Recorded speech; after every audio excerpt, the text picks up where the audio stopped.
Unbelievable. Democrats want to take away President Trump's constitutional rights. American people are enraged. Things being what they are, let me get this straight. One country on the planet has explicitly debilitated to assault and kill a large number of individuals in 3 different countries by hitting them with atomic weapons, and the president reacted by saying the U.S. won't remain for that.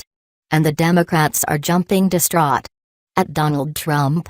The fake news industrial complex has guaranteed that an all-day, everyday news cycle is committed to the obliteration and delegitimization of the Trump administration, and now the Democrats are chipping away at their congressional end to guarantee that every last declaration, law, bill, request or demonstration of the Trump plan is crushed, in total disobedience of the American individuals.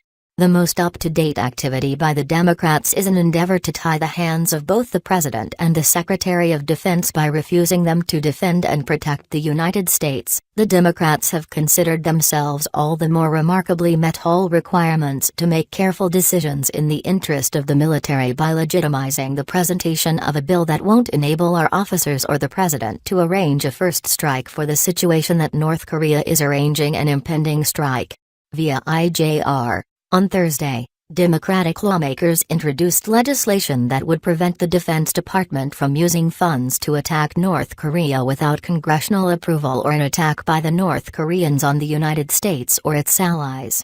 The bill, titled No Unconstitutional Strike Against North Korea Act, has the support of at least 60 members of Congress but is unlikely to pass the Senate or House of Representatives, according to The Guardian. The legislation has very little support in either chamber of Congress. Both of the bill's sponsors, Rep. John Conyers, D. Michigan, and Sen. Edward Markey, D. Mass., justified the legislation by pointing to what they described as President Donald Trump's reckless behavior in response to the situation in North Korea. President Trump's provocative and escalatory rhetoric, with threats to unleash fire and fury and totally destroy North Korea, cannot be allowed to turn into reality, Markey said in a press release.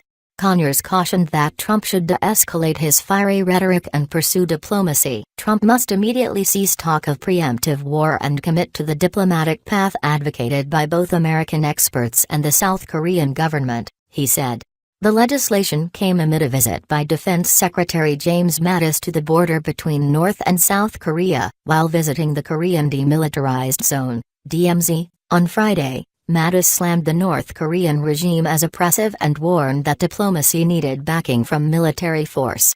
Ultimately, our diplomats have to be backed up by strong soldiers and sailors, airmen and Marines, so they speak from a position of strength, of combined strength, of alliance strength, shoulder to shoulder, he said. Earlier in October, Sen. Chris Murphy, D. Connecticut, suggested that Congress should condition a preemptive strike on congressional approval. Now is time, before it's too late, for Rs and Ds to make clear no preemptive strike against NK can happen without a vote by Congress, he tweeted. With regards to incompetence, the Democrats have influenced a workmanship to frame out of it, and have pronounced themselves the premier specialists on everything military. Everybody recalls the JFK Bay of Pigs, the Jimmy Carter recovery of the Iran hostages, the Bill Clinton bombing of the aspirin factory, and the Barack Hussein Obama ISIS enablement and Benghazi.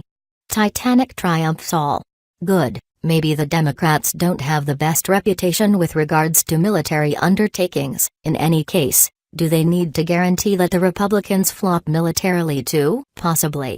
Quite possibly. Can they keep their hands off the explosive launchers for more than 2 or 3 years? That is to say, Obama is out of office for not as much as a year. Wouldn't they be able to keep their dirty gloves off the military for somewhat more time?